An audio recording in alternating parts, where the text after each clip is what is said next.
আজকে আমরা চিয়াংরাই সিটি থেকে প্রায় 50 কিলোমিটার দূরে একটা জায়গায় এসেছি, ওয়াটসাং কেওপথিয়ান জায়গাটার নাম। এখানে কোনো টুরিস্ট নেই, কেউ জানেও না মনে হয় জায়গাটার ব্যাপারে। গুগল করে করে আমরা খুঁজে বার করেছি যে কোথায় যাওয়া যায় কোথায় যাওয়া যায়। জায়গাটা অপূর্ব সুন্দর। সারপ্রাইজিংলি এই মন্দিরে আমরা শুধু বুদ্ধ মূর্তি নয়, বিভিন্ন প্রাণী ও পৌরাণিক জীবের মূর্তিও দেখতে পাই। নাগ বা সাপের মূর্তি বৌদ্ধ ধর্মের সুরক্ষা, শক্তি ও জ্ঞানের প্রতীক, এবং বিশ্বাস করা হয় যে নাগ বুদ্ধকে ধ্যানের সময় রক্ষা করেছিল। সিংহ ও গার্ডিয়ান প্রাণীর মূর্তি অশুভ শক্তি থেকে মন্দিরকে রক্ষা করার প্রতীক হিসেবে বসানো হয়। এছাড়া আছে হাতির মূর্তি, শক্তি, জ্ঞান, ধৈর্য ও সৌভাগ্যের প্রতীক, যা বুদ্ধ ও থাই সংস্কৃতিতে অত্যন্ত পবিত্র। পাখি ও পৌরাণিক জীবের মূর্তি আত্মিক প্রতীক, স্বাধীনতা ও আধ্যাত্মিক উত্থানকে বোঝায়। এই সমস্ত মূর্তিগুলি একসঙ্গে বৌদ্ধ দর্শনের বিভিন্ন দিক, সুরক্ষা, করুণা, প্রজ্ঞা ও আত্মিক বিকাশ তুলে ধরে। ওয়াটসাং কেওপথিয়ান, যেটা গ্লাস টেম্পল নামে পরিচিত, এটি একটি অনন্য বৌদ্ধ মন্দির যেটি একবিংশ শতাব্দীর শুরুতে নির্মিত হয়, যার মূল উদ্দেশ্য ছিল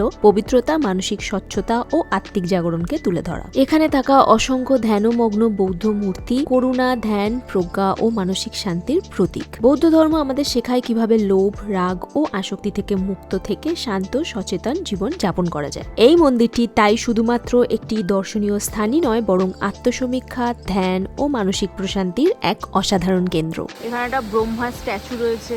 এবার আরেকটা দারুণ জিনিস দেখে, এখানে এত সুন্দর কই ফিশ রয়েছে। আমি আবার ওখান থেকে দেখে দৌড়ে দৌড়ে এলাম। তবে কালকে যেখানে গেছিলাম ওখানে মাছগুলো অনেক বড় বড় ছিল, এগুলো অত বড় নয়, এগুলো ছোট। এবার আমরা এখান থেকে বেরোচ্ছি, বেরিয়ে ওই সাইডটায় যাব। ওই পাশে আরো অনেক কিছু আছে। এখানে একটা বিশাল মা দুর্গা স্ট্যাচুও আছে, আমাদের থেকে একটু ডিফারেন্ট। মা দুর্গা ড্রাগনের উপর রয়েছে। এবার যেখানটা এসেছি, স্ট্রাকচারটা দেখে মনে হচ্ছে একটু পুরনো। আমরা পিছন দিকে ফার্স্টে গেছিলাম যেখানে গাড়িটা ছিল পার্কিং এ। এখানে এখনো ভিতরে কাজ চলছে, তো একবার এখানটা ঘুরে দেখিয়ে দিই কেমন।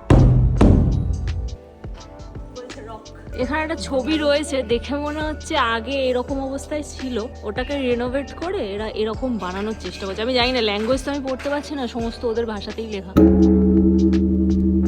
2024-এর 22 জুন এখানে আগুন লেগেছিল। এখানকার কারেন্সি অনুযায়ী 100 মিলিয়ন ভাটের মতো এখানকার যা প্রপার্টি আছে। এখানকার গভর্নমেন্ট ডিসাইড করেছে এখানকার যে অ্যাসেট ভ্যালু আছে সেই অনুযায়ী আর কি ওরা আবার রিকনস্ট্রাক্ট করবে, করে জায়গাটাকে আবার নতুন করে সুন্দর করে সাজাবে। এখানে চিয়াংরাই থেকে ডে ট্রিপ কোনো হয় না, তো কি হয়, লোকজন বেশি আসতেও পারে না, মানে টুরিস্ট বেশি আসে না।